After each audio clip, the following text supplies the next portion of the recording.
friends, today I will be sharing with you all of the books that I've read this cozy autumn season. Even though it's still autumn, we're gonna do the wrap up. Okay. There was a point where I was finding 5-star after 5-star after 5-star. Is the house haunted? Read to find out. I thought it was hot, okay? At one point there was like blood written on a wall and I was like, that is enough of that. So I am a girl with taste. And that taste is for blood. Not really, but I do like vampire stories.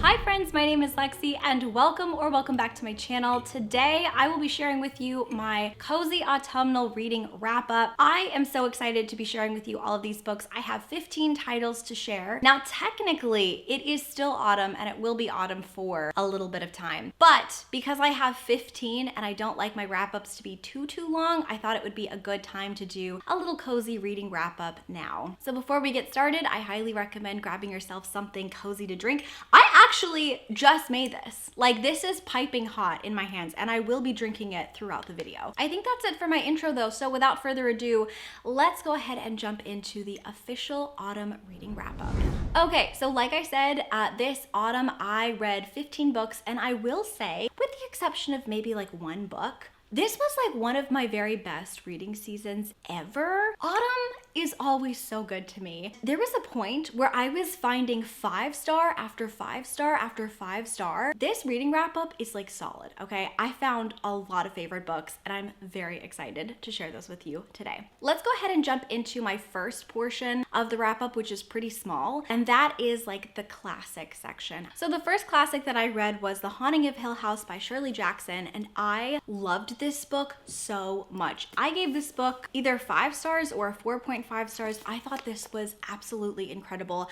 I read this with my patrons and Gavin for our Gothic Tales and Cocktails live show. So Gavin and I, we both kind of like dressed up for it and we shared a Halloween sangria cocktail recipe with everyone. So this particular book, The Haunting of Hill House, is very different apparently from the TV show. I've never watched the TV show because ironically, I can't watch anything scary. I can read scary, but I can't watch scary. I loved this so much. We're following a Dr. Montague who is convinced that there is a house that has some sort of like haunting, and he doesn't know if the house is haunted or if like the land itself is cursed or haunted or if there's just something going on, and he wants to study this at an academic level. He goes through this list of people who he wants to kind of observe in the house, and they all have to have something to do with like a psychic experience. Like they have to believe basically that other things are possible. And there's only 2 people who respond to that list. One of them is Theodora and the other one is Eleanor. And so they show up along with Luke, and basically the plot is just all of them chilling in a haunted house and trying to figure out what is actually happening. Like, is the house haunted?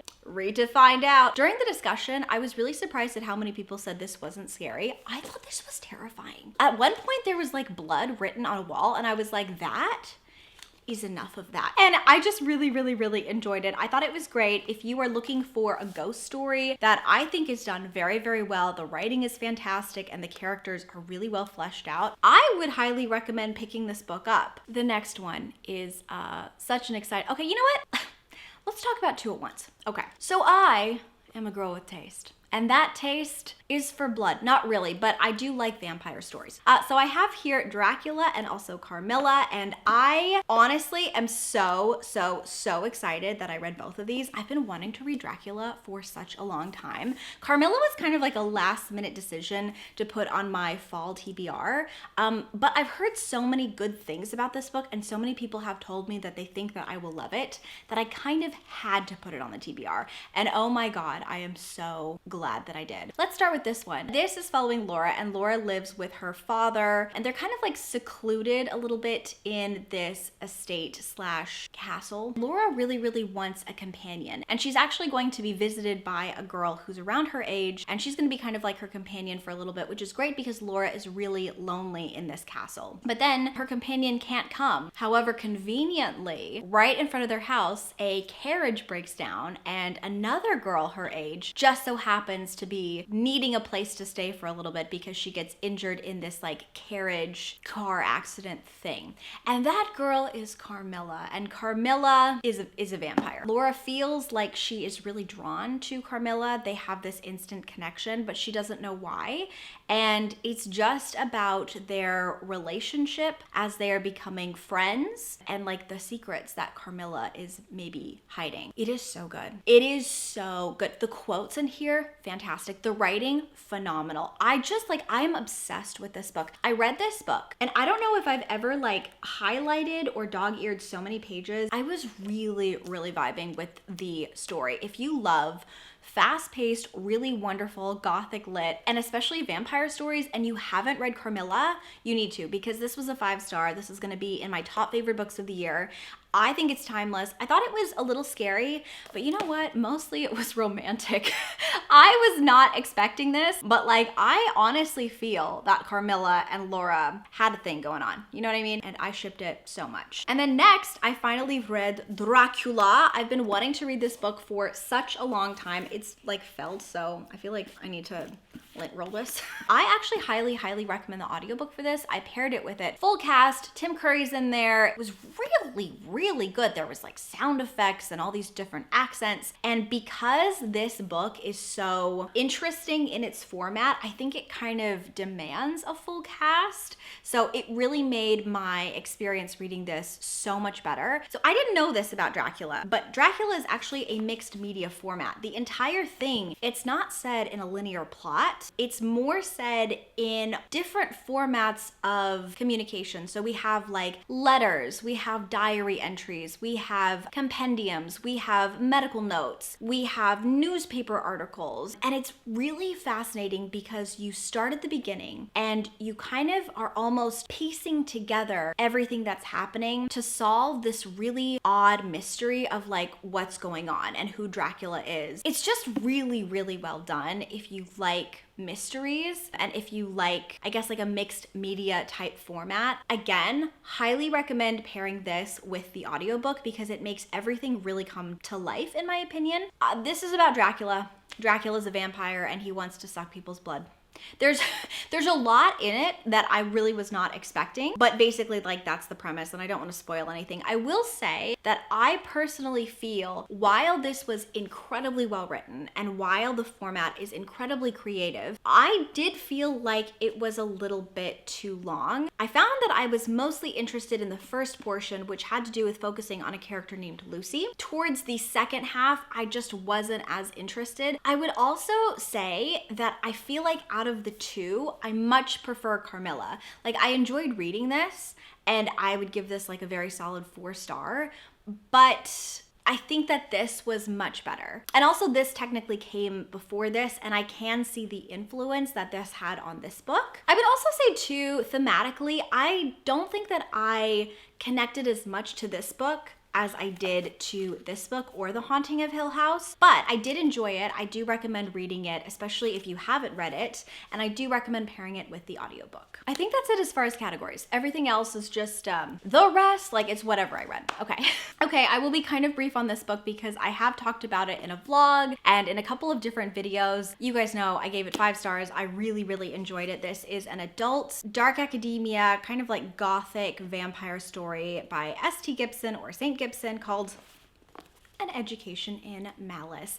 Now this book is a very loose retelling of Carmilla, but I would say that it's very different. It's like its own story. So Carmilla was 5 stars, this was 5 stars. I'm glad I read this first so that I didn't compare the two because they are very different, but I love them both in totally different ways. So this book is following Laura, and Laura is going to a university up in New England because she really wants to be a poet, and she gets into this very exclusive and hard to get into writing program. While she is there, she meets a senior named Carmilla and she's immediately enamored with Carmilla. But Carmilla is enamored with her professor. They're both in this very competitive poetry class together, and Carmilla does not necessarily like Laura, or I think she does, but she's not really letting herself feel that she likes Laura. Instead, she is only seeing Laura as competition because Laura's the only one who is good enough to kind of compete with Carmilla at this academic level, and they are both competing for the attention of the professor who is looking over everything. And the professor's name is De La Fontaine. So it's just about like their very toxic dynamic between hating each other and trying to compete. So it's like a rivals to friends to lovers situation. And also it's about De La Fontaine, who is a vampire and who also is very toxic and is stirring things up,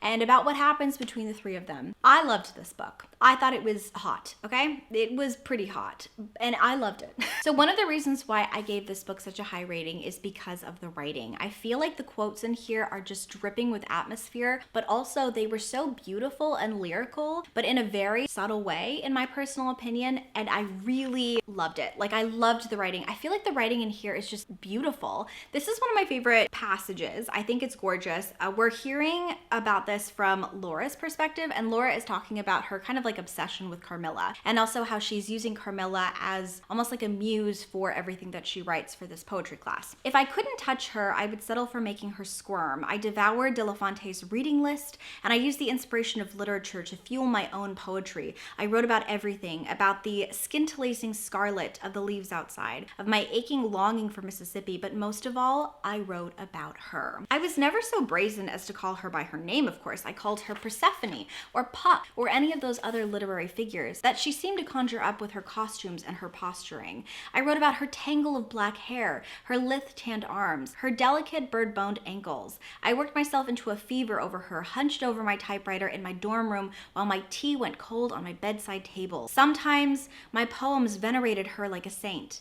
Other times, they cast her as the devil herself. But Carmilla always played a starring role. I was never going to possess her, of course. I would never get to taste her skin or hear the sweetness of a moan from her lips. But if I couldn't have the real Carmilla, I would settle for an illusion of my own design. 5 stars, okay. Speaking of 5 stars, let's talk about what I think is inevitably going to be my favorite book of the entire year, and that is Don't Let the Forest In by C.G. Drews. Oh my gosh, okay.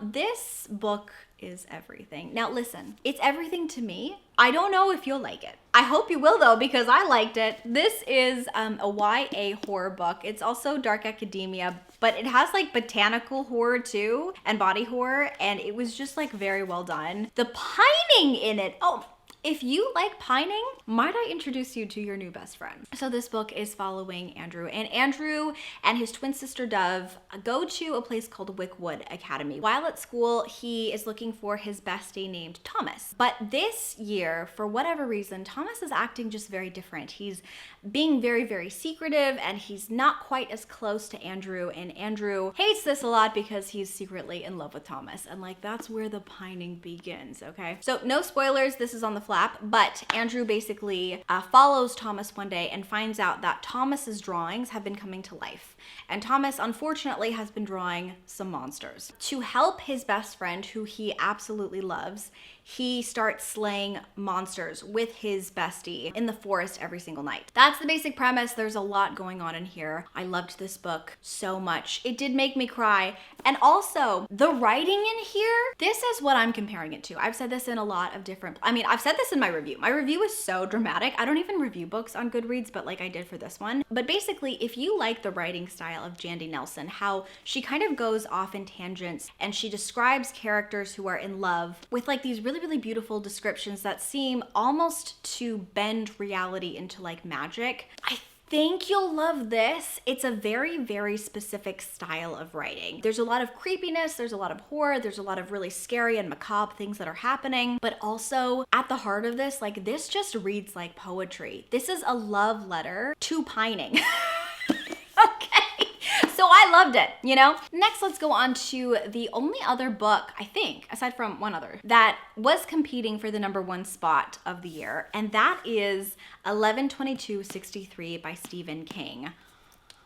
Oh my gosh. I read this right before fall hit, but I wanted to talk about it now because I haven't talked about it in a single video. I thought this would take me like 6 months to read. Nope, I read it in 48 hours because I just decided I didn't need to sleep. This book is literally everything. If you are looking for a book to fully sweep you off your feet and just consume your every waking thought, It's this one, okay? So 11/22/63 is Stephen King's time travel piece, essentially. The book is following Jake, and Jake is a high school English teacher. He ends up learning that you can time travel through, I wanna say almost like a portal, but they don't call it a portal. He makes a deal with his friend that he is going to try to go back in time and stop the assassination of JFK, because they are convinced that that is where everything in the world started to go wrong. That's what like kicks off the plot. That's not actually what this is about. So if you are looking for more of like a historical story that really centers around the assassination, I don't really know if this is for you, because this is more about Jake's adventure going back in time. I would categorize this more as like a thriller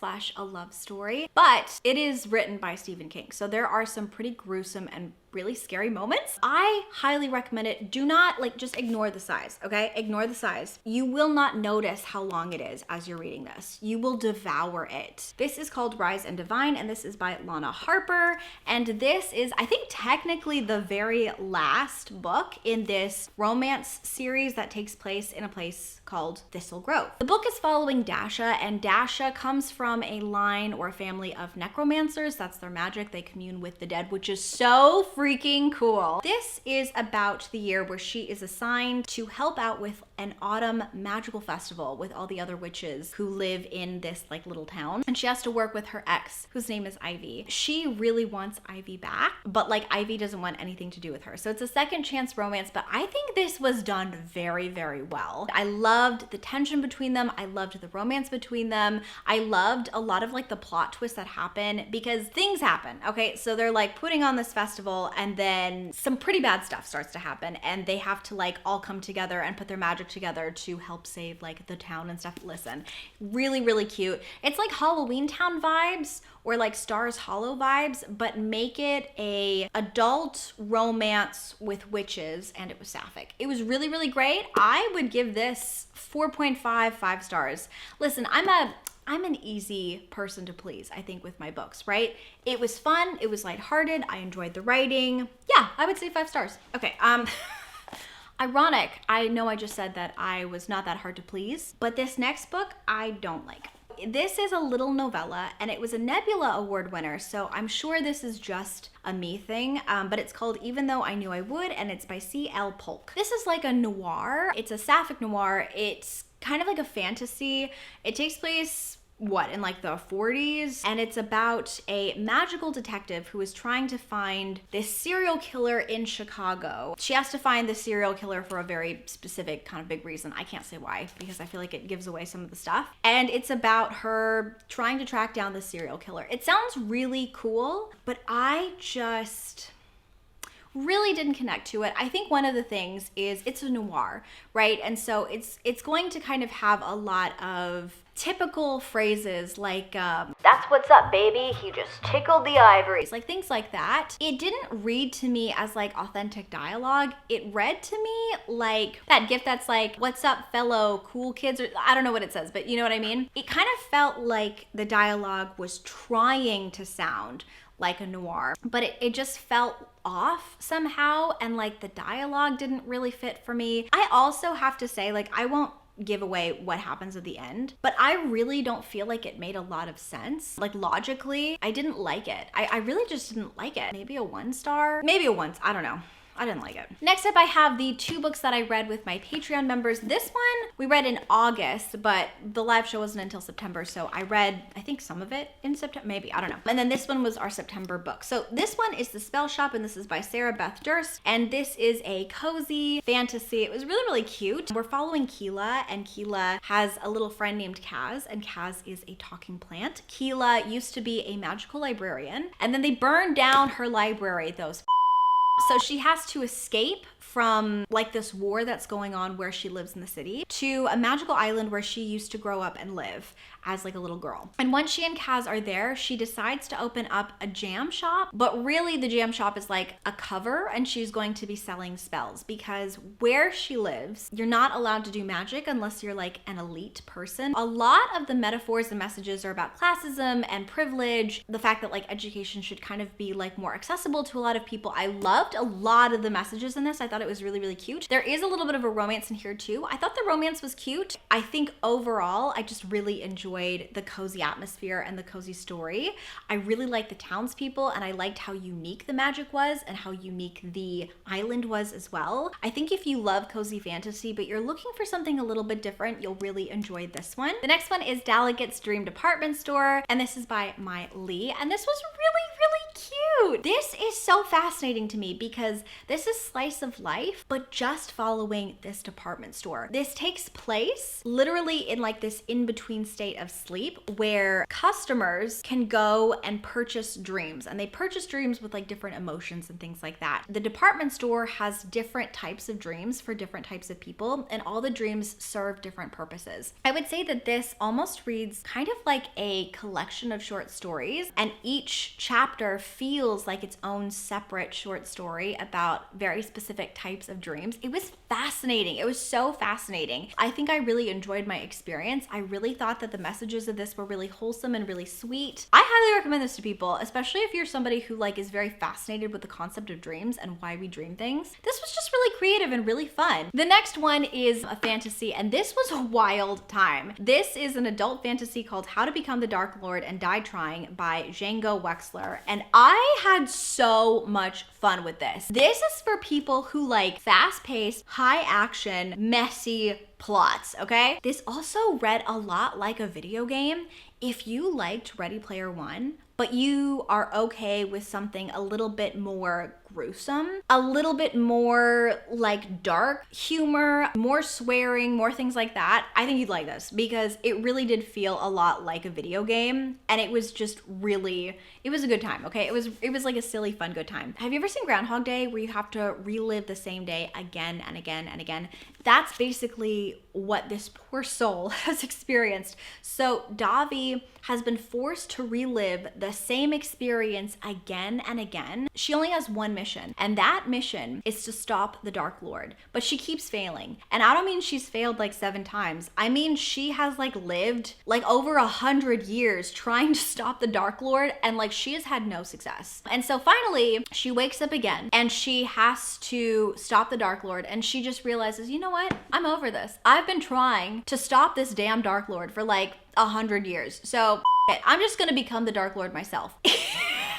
It's really funny because she just doesn't care, because she's died so many times. She's been tortured so many times. She's lost so many times. At this point, she's over it. You know what I mean? She's gonna do anything to basically make sure that she doesn't have to relive this again and again. She just doesn't want to keep doing this. It's just really funny. The book is not going to be for everyone, okay? It really is not, because it's very, very out there. The violence is out there, the language is out there. But if you don't take it so seriously and you just want to have like a good time and you want something that's really going to capture your attention, this is great. I do recommend it, but again, it's not going to be for everyone. The next book I have here is called Evocation, and this is by S.T. Gibson. This book is following David, and David, he does like a side hustle where he communes with the dead for people and he charges them money. And then one day he realizes that something weird is going on because he's summoning demons that he did not remember summoning. He asks his ex-boyfriend Reese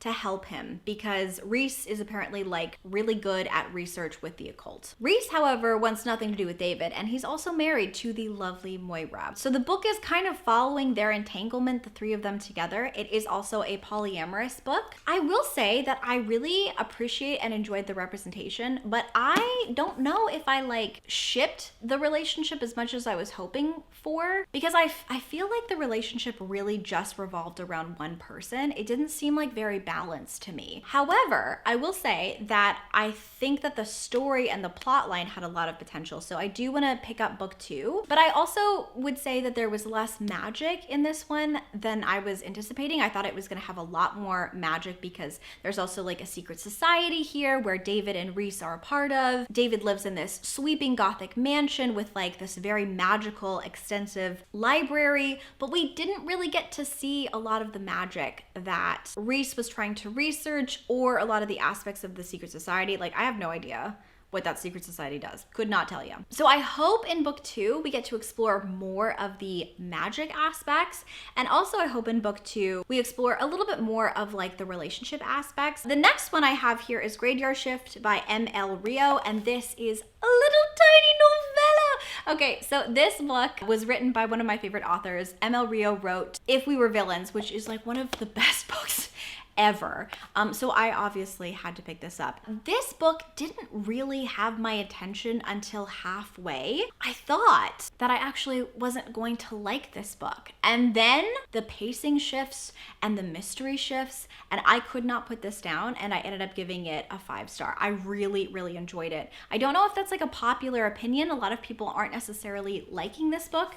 I loved it. I thought it was very good and very atmospheric. So the book is following 6 different perspectives. There are a group of people who all meet together kind of almost by accident every single night because they all smoke, and they do like a smoke break in the same area, which is by this graveyard. A couple of them are students at this university. They have like a group chat together, and while they are there one night, they realize that a grave has just been dug in this really old ancient graveyard that is not supposed to have a lot of action, and then it's being filled with something, and the mystery is just trying to figure out what it's being filled with, and all 6 of them are kind of trying to work this out in one night. The reason I think this is so interesting is because this takes place in less than 24 hours and it's solved by the morning. And it's so good. I think very different vibes than If We Were Villain. The characters have a very different voice, and it feels almost sort of like it was written by a different author, but like in a good way, because I don't think you want to read the same book and the same characters again and again and again. I appreciate what she did, and I can also tell that M.L. Rio really did study Shakespeare, because this book really felt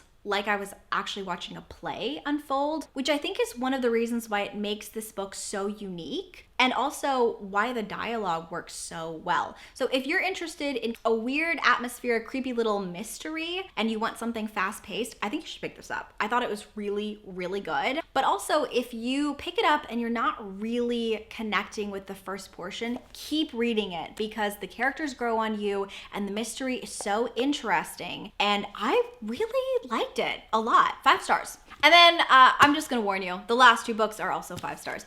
Listen, October was good to me, okay? The next one I have is a 5-star, and it's a middle grade, and I love this book so much. I feel like I'm a little bit more picky with my middle grades, and so I haven't been picking up as many, because not as many have really been grabbing my attention as far as the premises, and I don't ever like to force it with any genre or age category. It's more just like, if a book sounds really good and I'm excited, I read it no matter what. Like, I don't care about the format or the age or even the genre necessarily. And this book sounded like it was so right up my alley, and then it was, and it ended up being 5 stars, and that is the Whisperwicks, The Labyrinth of Lost and Found, and this is by Jordan Lees. You guys, this book was so good. This is going to be my favorite middle grade that I have read for the entire year. I thought it was beautiful. I thought it was fantastic. It was creepy. It was spooky. It was magical. It was everything, okay? If you were looking for a middle grade recommendation from me, this is the one. This is about Benjamin Creek, and Benjamin is a very logical boy. He does not believe in magic, and then he is randomly gifted like a puppet, like a doll puppet, which is really weird. It gets weirder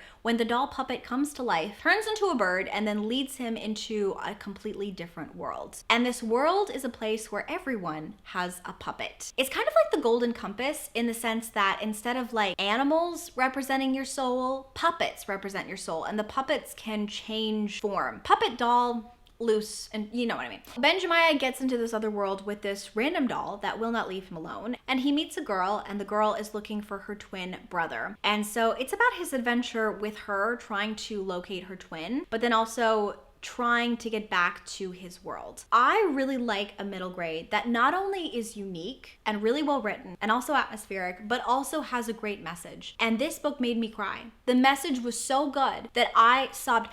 You know what? I like all of the books that are going to be in my top 10 of the year. Basically all of them except for like one, all came from the last like 2 months of reading, which is so crazy to me. But again, this is going to be in my top favorite books of the year. The message, in my opinion, was about love and how wonderful and important it is to love one another. So this is not going to be a spoiler. It's just a really great quote. There's a guy named Hansel and he is talking to Benjamiah and he says, "How much easier life would be without love," said Hansel, seeming to sense Benjamiah's turmoil. "Love is beautiful until it isn't. Until we lose somebody or something. We put everything at risk for love. It's the great chance we take and we do not always win. Think about how brave it is to love a person as much as this person loves this person." I don't want to do spoilers. "Even when the risk is so great. Love is the very highest form of courage, but let me tell you, Benjamiah, nobody in this world, your world, or any other would have it differently."